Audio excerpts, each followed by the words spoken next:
Okay, it looks like the room is starting to settle in, so I will go ahead and get started, if that's okay with our friends on the back end.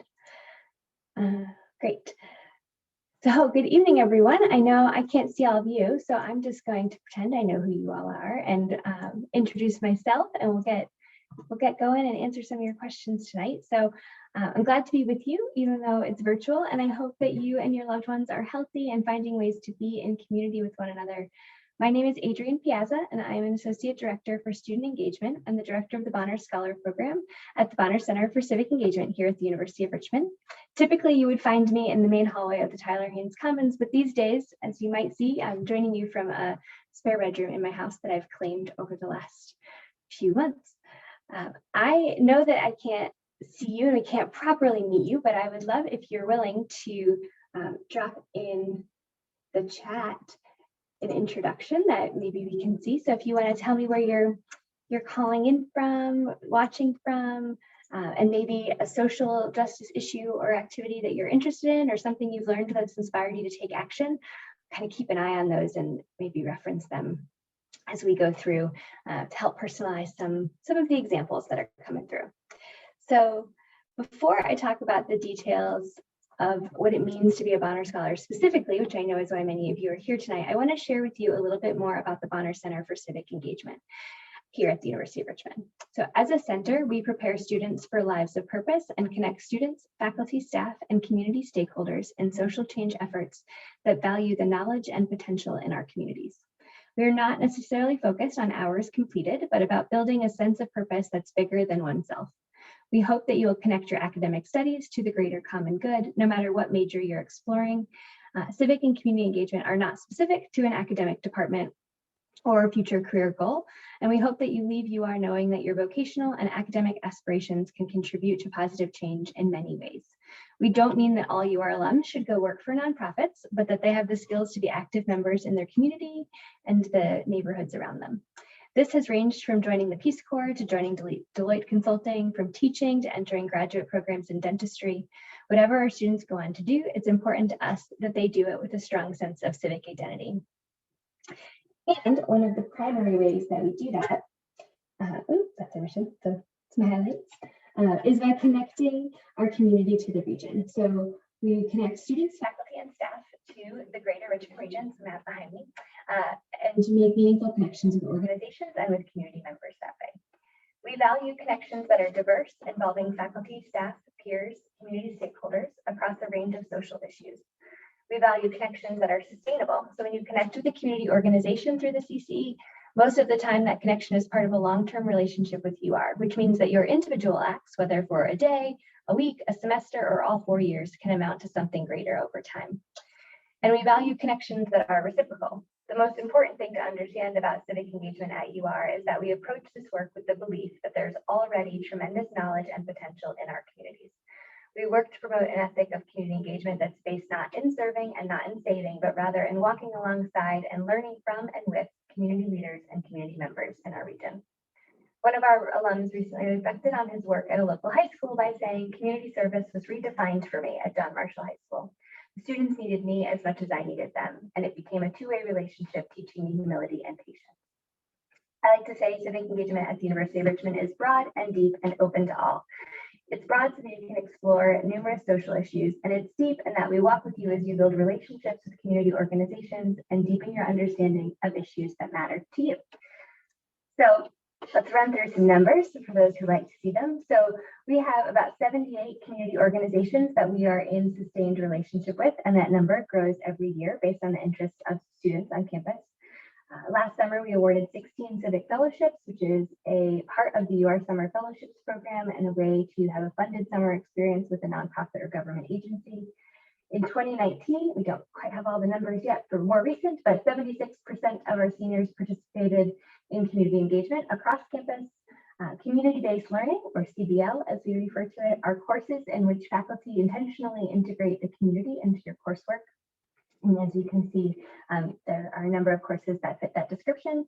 And then 1,557 unique students enrolled in at least one course during the 2019-2020 school year. So that's a sense of, from the numbers, of what things look like.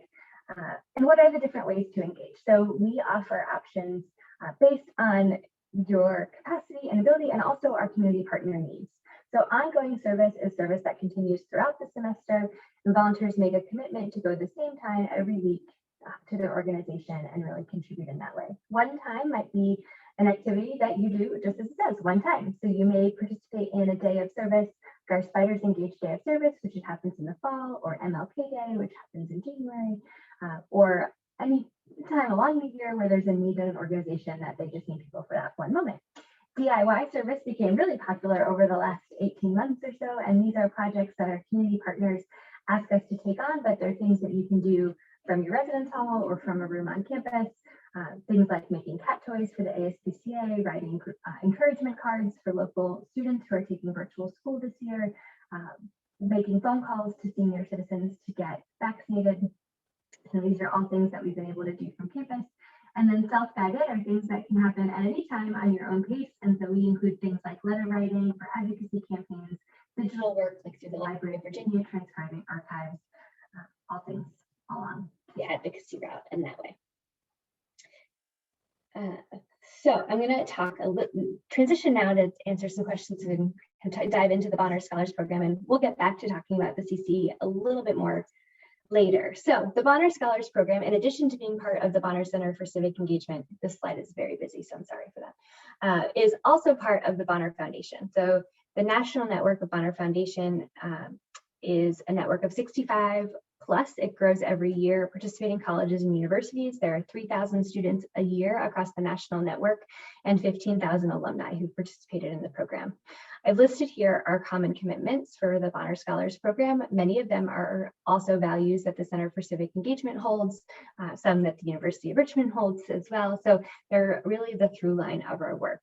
And they include civic engagement. So that is the act of service and engaging in politics, social action, and public policy. Community building, which is the network that you build both on campus and across the network, and being connected to fellow like-minded and not like-minded peers who are all working for social change efforts. Diversity, international perspectives, social justice, spiritual exploration, and wellness are on there. So I'll give you a sense to kind of get in there, but we are really interested as a network and as a program to think of you as a whole person and really think about what skills and interests you bring to the community and how we can continue to help you honor those as you build the foundation for civic engagement across your lifetime.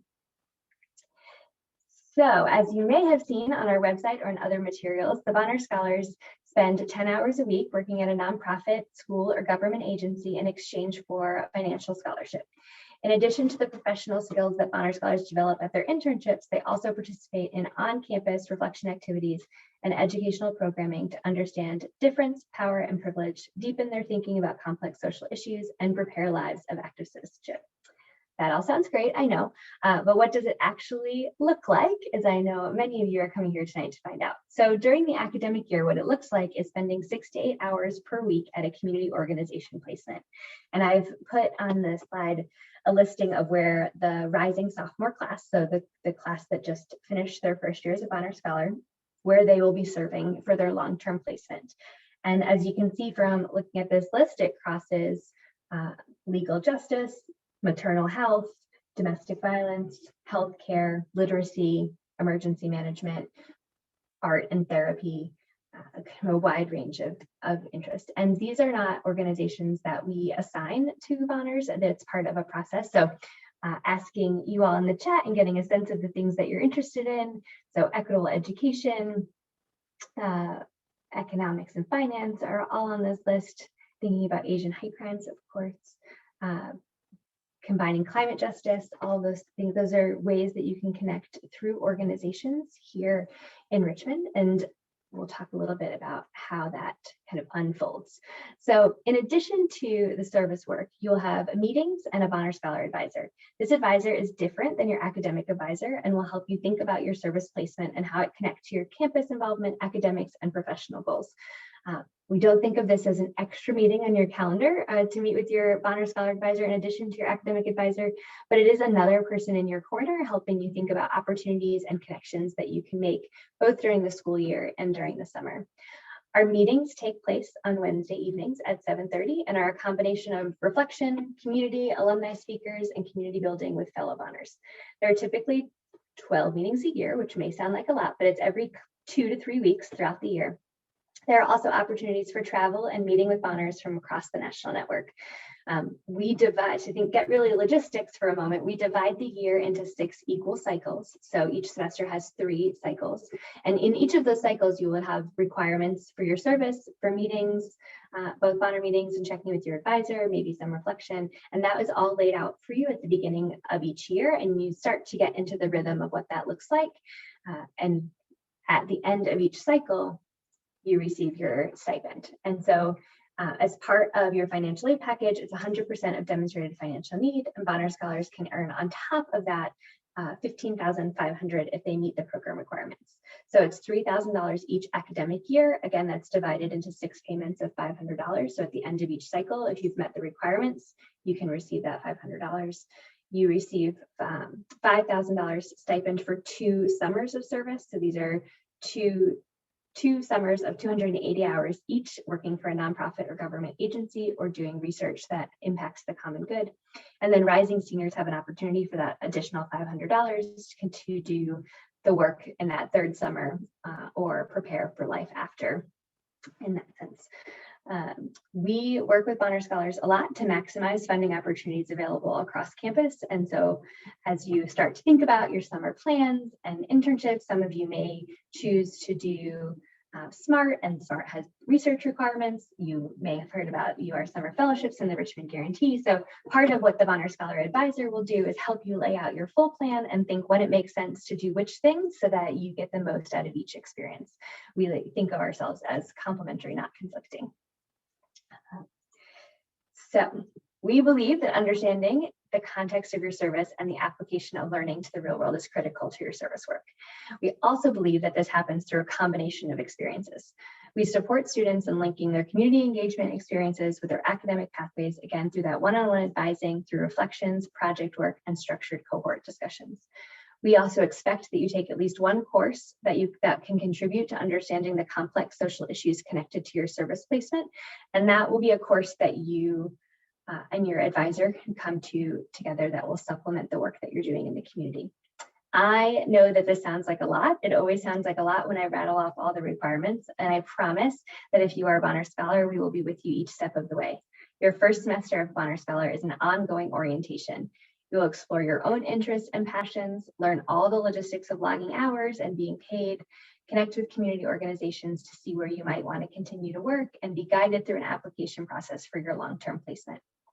In January of your first year, you'll begin working with the community placement, but the ongoing support and advising throughout continues. So I know that some of you sent in some specific questions in advance, so I'm going to try to address some of those now, but please feel free to add some additional in the Q&A, and I'm going to make sure I see that there have been some coming in, so I'm going to take a moment to open that up too. Oh, these are good questions. So yeah, so linking some questions about financial aid all together. So the Bonner Scholar Stipend does not impact your financial aid award. It is an addition to your financial aid award. And you can become a Bonner Scholar no matter what your financial aid package. So we work with financial aid to share information, but your status in either does not impact the other. I hope that makes sense. The how many applicants are accepted is that we have spots for 25 incoming first-year Bonners each year. The flip side to that question is, what is our acceptance rate? And that is a really hard question to answer because it depends how many applications we get, and that number changes each year. So it is a competitive process.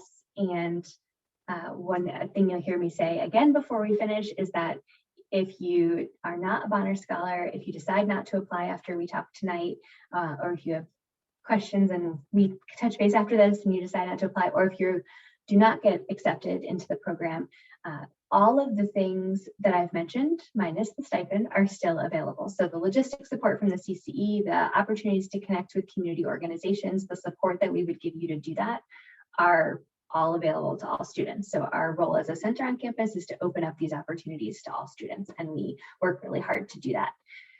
An example of that is to answer this next question. Do Honor Scholars need their own transportation to organizations? Great question. No, Honor Scholars do not need their own transportation. So you do not need to come to campus with a car and navigate your service that way.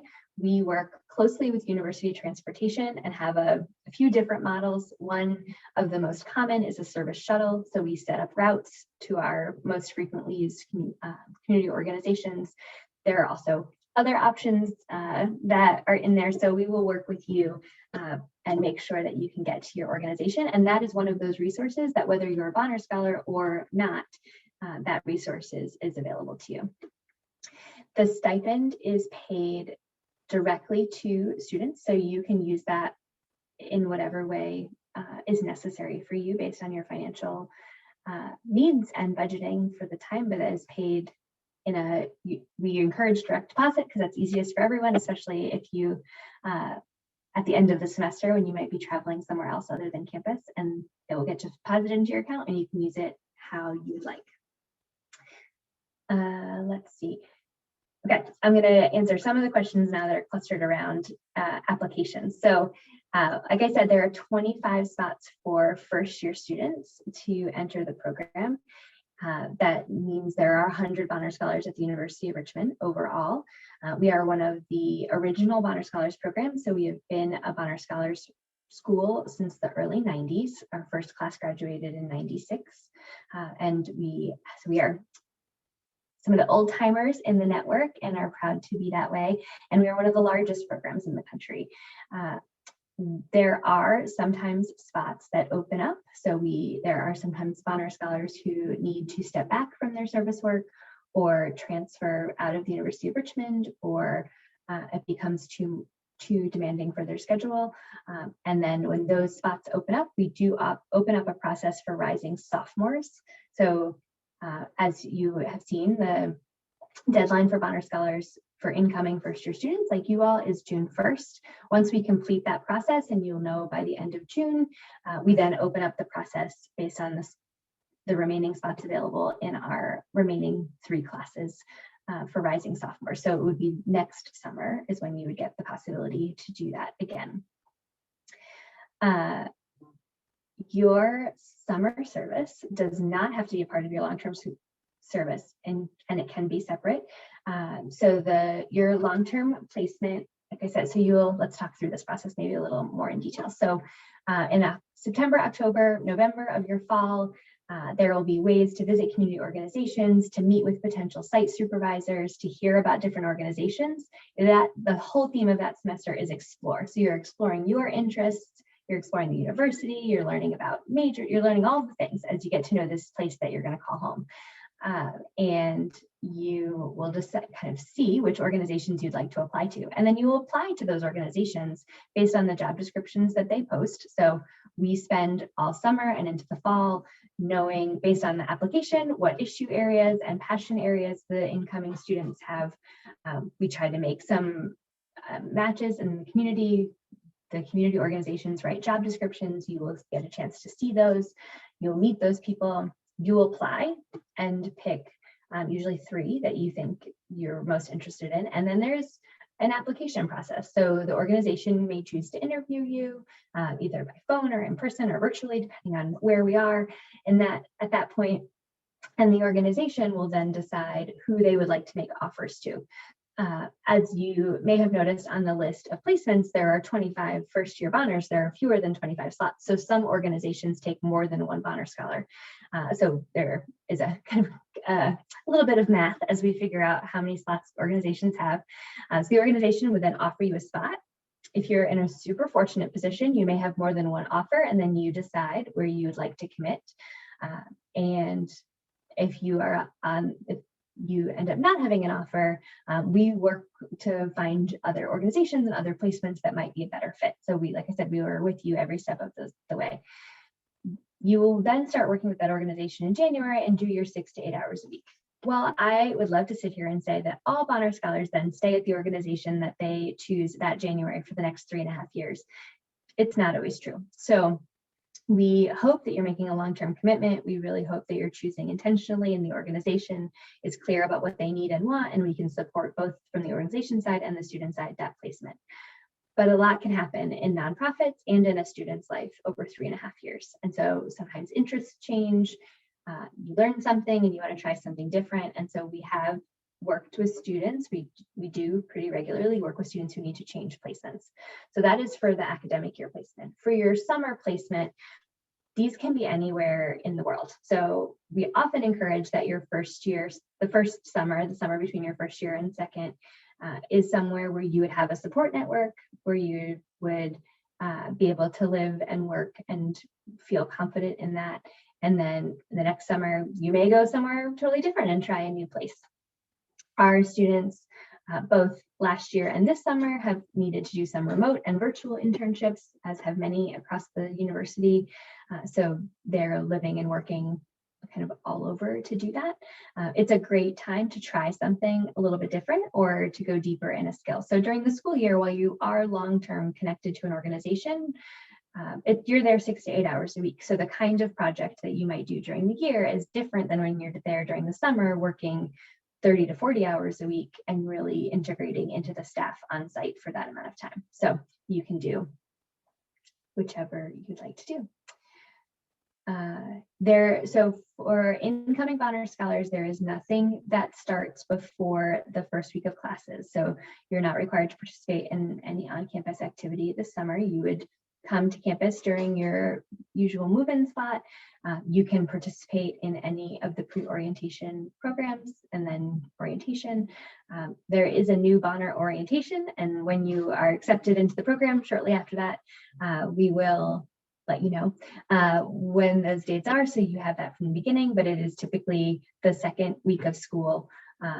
Last year we did it all virtually, and we haven't quite decided what this year will look like, but some combination of hopefully some in-person and virtual experiences, and then you'll start meeting. A few things to keep in mind as you are thinking about, and again, we would say this when you're accepted to be a Bonner as well.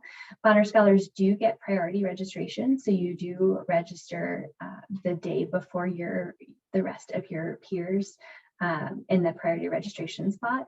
And we do that with the hope that you can plan your schedule around your service so that you can create blocks of time where you would be able to go work with your community organization.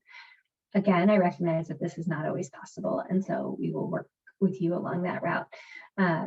For the fall, the exploration and site visits and Bonner, we call it Bonner 101 meetings. So the ongoing orientation is on Friday afternoons. So we would ask, as you plan your schedule for the fall, that you're thinking about leaving Wednesday nights open, so that Wednesday 7:30 and Friday after 2 available, so that you'd be able to go on some of these site visits and meetings and workshops with your cohort. Can your financial assistance be used for university tuition? I believe you mean the stipend. So once you receive the stipend, this every 6 weeks, the $500, you can use that for whatever you need to do. So we don't on the back end apply it to tuition, but if you want to then turn around and use it to pay for tuition, you certainly could. Bonner Scholars can be any major. That's a great question, and now I wish I had a slide about it, but we have Bonners who are majoring across the board. I would say some popular ones this year have included healthcare studies and leadership studies. We have students every year who are Bonner Scholars who are studying economics, lots who do. I'm going to stop sharing my screen because you can just see me now. So you can major in anything, and we hope to connect with all of those things. Summer fellowships can be anywhere in the world, so you can do them in the US or anywhere else you might want. Okay, keep those questions coming. I'll keep my eye on it, but I want to make sure to tell you a couple other things. So, like I said, when we first started thinking about this Bonner Scholars program at the beginning of the session, I said, it's okay. If you don't become a Honor Scholar, all these things are still available to you. And I just want to reiterate that and tell you a little bit more about what that means. So we use an online network called Spiders Engage. And this is a place where community organizations post their opportunities directly. So Honor Scholars I talked about, there's a job description process. Those don't get posted in Spiders Engage, but the opportunities for all other students, ongoing, one-time, DIY, self-guided, all of those things are in Spiders Engage, a network and system that you'll become very familiar with as a Honor Scholar, because that is where you will log all of your hours and do all of the logistic paperwork for the program. So you'll learn all about that in fall. We work closely with our partners to hear the needs that they have and engage university resources, often volunteer supports, to meet those needs. We've been able to continue to do that during the pandemic, which we're really proud of. And despite restrictions for physical distancing and traveling off campus, we've been able to meet the needs of our community organizations through virtual and remote service. All of our Honor Scholars this year were able to continue serving with their placement, and all of our first-year Honor Scholars were able to explore virtually and remotely and get placed with long-term placements. This year, one trend that I think is really interesting, and we'll see if it continues, is that many first-year students started their long-term placement in January and actually are going to spend the summer serving with that organization remotely, because that's an organization they wanted to get to know. So there's a handful of first years that will do that and continue through. So I answered a little bit about transportation, so that is one resource that's available to everyone. There are some other fund options through the Center for Civic Engagement. I mentioned the Civic Fellowships. We have funding for things like conferences, or if you want to plan a service project or an advocacy event, we have something we call the fund that you can apply to, and we can fund those things. So whether you're a Honor Scholar or not, those kinds of support and resources are available. And if you decide that you want to get to Richmond and get used to campus first, sorry, that was a dog collar. You don't need to sign up to volunteer right away. You can take some time to learn about the city of Richmond. We have opportunities each Friday through a series we call the Brown Bag Discussion Series, which is campus and community leaders talking about issues of importance to our campus, to the region, and the world. And they're a great way to get a sense of what is going on, what kind of work is happening on campus and around. Every Center for Civic Engagement staff member has a favorite place to eat, a favorite place to view or enjoy and play with the James River, a favorite hidden spot that represents the best of Richmond to them, and we love to talk about them. Our doors during the day are open, and we hope that you stop in, again, as a Honor Scholar or not as a Honor Scholar, and think of the Center for Civic Engagement as your stopping off point between one side of campus and the other to engage in conversation, to ask quick questions, whatever it is that you might want to stop in and see. Sometimes we have snacks and swag, so you can pass us and check out what's going on. As we look to next year, we're really hopeful to be able to engage our community in person again and to offer one-time service and ways to explore Richmond neighborhoods. We are also, to answer a question previously of someone who's interested in climate change, we're planning for a year-long conversation about climate change and environmental justice through the One Book, One Richmond campus-wide reading program.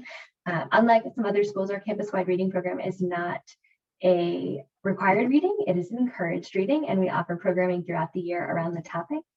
This year's book, as for your first year, is All We Can Save. It's a collection of poetry and essays by women activists and poets and essayists about climate change and climate justice. So we hope you will join us in some of those conversations. I don't think, and now that I've kind of finished what I thought I was going to say, I don't think I really answered some of the questions and concerns about what can overlap and what can overwhelm. So what are things that might be too much or just enough? So I would say our Honor Scholars are engaged in a lot of things across campus. So they are student leaders of clubs and organizations. They serve as RAs. They are involved in Endeavor. They participate in Sophomore Scholars in Residence. They study abroad, and they do all the things. There are very few things that we would say, oh, you can't do this, you can't do that and be of honor. At the moment, I'm having trouble thinking of one at all. So our hope is that we can work together with you to think about how your Honor Scholar time fits into the full scope of your time at the University of Richmond. So yes, a Honor Scholar can study abroad. yes, we may ask you to do some civic engagement while you're abroad. And so in order to receive your stipend, you would have to fulfill some of the requirements while you're abroad. That has often looked like students taking kind of a little bit of a lighter honor semester and receiving just 1 or 2 of the stipends instead of all 3. What I am curious about, and this is something we will all learn together, is that our community organizations over the last 3 semesters have been engaging their honor scholars remotely. I don't think any of them would have told you that was possible before, but now they know it is. And so I think there's also a possibility, if you choose to, that you might be able to continue to support your organization from abroad if you choose to do that. But there are options and discussions we can have about engagement. There are, I'm trying to think of examples of things, again, that might be too much, but we are really interested in you building the context and understanding around the issues that are being addressed and tackled in the community organizations that you're working with. And so if that means that you're also in a student organization, or you're taking a 5th class and we need to work with you and kind of count some of that work, we can do that. So some of our seniors, for example, as they start working on their senior capstones for their major, the example I'll give is one from healthcare studies. One of our senior honor scholars was doing a healthcare studies capstone to really do a week of advocacy about maternal health, Black maternal health specifically. And there were videos to make, and there were programs to host, and doctor Q&As, and his whole week. And that was part of her honor work. We didn't think of that as separate. That was something that integrated her academic interests, her civic engagement, and her future professional and career goals. So that is something that semester by semester, meeting with an advisor, we will work with you to think about what that will look like. Q&A come in while I was chatting. Yes.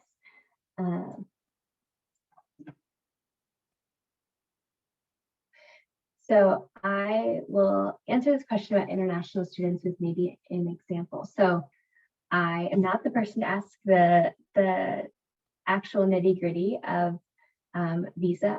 I know just enough, but the Office of International Education will be able to answer more specific questions. What I will say is that we have international students who are honor scholars who also have other employment work. And so this is considered civic engagement and volunteer, and the stipend is considered scholarship. So the organization, the nonprofit organization, is not paying you, so it is not paid work through the organization. But I would encourage you to talk to your particular advisor in the Office of International Education to make sense of the full package based on the rules and regulations for where you're coming from. And yes, so you don't have to have a specific major in mind. You are coming into the University of Richmond undecided. That is awesome. And hopefully through your time of exploration in your first year and what you learn about service organizations, it might actually help you think about what major you might be interested in. So maybe you'll explore and see something at a after-school program for youth and start thinking about education, and then maybe you want to do an education and society minor and attach that to, an econ major, and you want to put those things together. Oh, that's a great question. I've never been asked this question. Were there honor scholars who ended up working in their internship area? Areas after graduation. So yes, definitely in that. I thought I didn't read it fully when I started talking. I thought it was going to be that they got hired by their placement. So maybe I'll answer both of those. So yes, our honor scholars often go on to work in their internship areas. So this year, for example, we have a honor scholar who worked with Higher Achievement, which is a middle school after school enrichment program. The student was also majoring in education and getting her teacher licensure, and she's going on to be a teacher. So very relevant. Lots of our students who work with clinics or health policy, healthcare agencies are planning to go to medical school and then will pass on or do some form of public health degree and continue work. We have a student who worked for the State Council of Higher Education of Virginia, who's now going on to get a master's degree in higher education. So I do think that the internship placement can be a good launchpad for career and job experience. I will also say that it can do the opposite, and you can find yourself at a Honor Scholar placement to confirm that that is not what you would like to do with your future. So one of our 2021 graduates came to Richmond pretty sure that dental school was their future. They were doing pre-dentistry, and their first placement was at an organization called Richmond Cares, and they worked as a dental assistant, and they learned that that is not how they want to spend their days, and then transitioned to a policy organization and working with the General Assembly, and is now going on to law school. So I think it does both things. It can confirm your interest, it can shape your interest, and it can show you that what you thought was not right. The other example that I think is a good one in this area is a student who came in and was pre-med, preparing to be a surgeon, but decided to do their service in a school setting, wanted to be able to have a reason to get on campus and hang out with youth, and figured there would be other opportunities to explore pre-med and do research, and did take advantage of those things during the academic year. And then during the summer, ended up working at a horse therapy camp, and started to think about the academic placement at her school, her studies in science, this therapy camp, and realized that occupational therapy is really her future. So she switched from being a surgeon, is now going a different route, taking a gap year, but then thinking about what to do in terms of graduate school in that regard.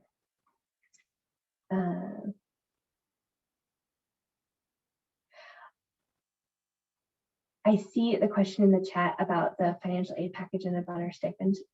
If you would like to reach out to me directly, I can try to answer that. And I think one thing that might say is the stipend number. So if that's what's different, that number recently changed. So that might be part of it. But I think we can work that out with financial aid. The deadline is June 1st. Yep. Thank you, Andrea, for answering some of those. Great.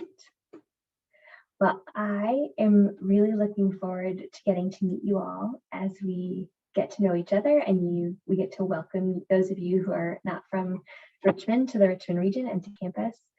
One of the things I have missed most this year is filling a van of students and going to explore the city. So I am excited to do that and hope to get to see your faces when we do that.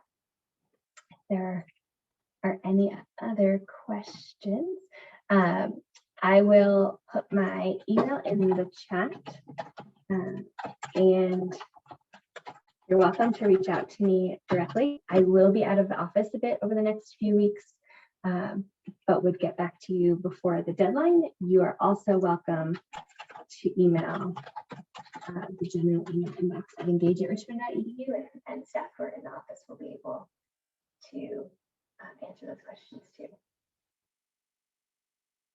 Oh, good question. Do they have to codify their experience already in case study or blogs?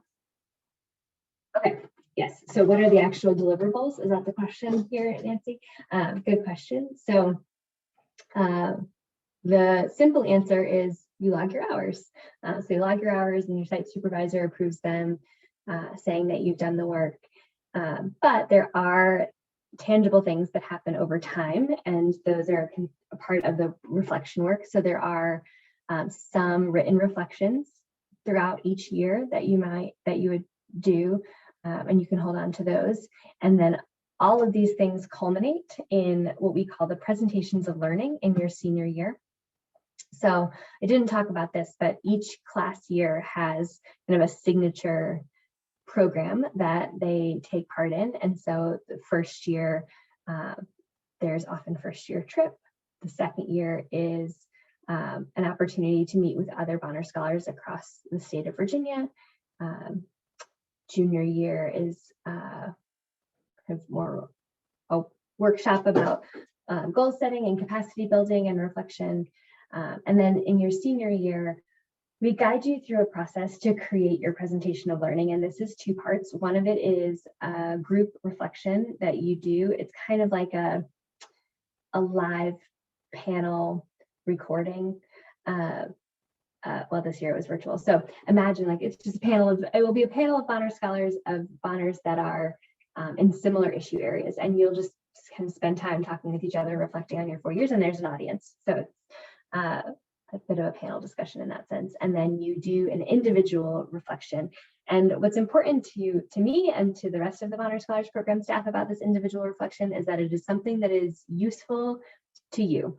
And so we don't prescribe what it is. They were just due at the end of April for this year's class, and we got everything from a mock lesson plan about how to be a Bonner Scholar to a tip sheet on how to talk to a site supervisor and advocate for yourself. One of our music major Bonner Scholars wrote a musical composition that is beautiful about her time as a Bonner. So that one wrote a blog and a series of posts with pictures of paintings based on his journey understanding climate change. Someone made a board game. So there is some tangible at the end of your senior year, and that can be whatever it needs to be. And we'll have 4 years to get you to what you think it should be. So the SMART program is its own program, separate. So there's not a separate SMART program for Bonners, but there are Bonners who participate in SMART. So we have students every year who do both of those things together. Okay. Well, thank you all very much. I hope that you enjoy the rest of the school year that's ahead of you and enjoy your summer. And we look forward to being in touch with you soon. Feel free to reach out with any questions. And thank you so much for coming.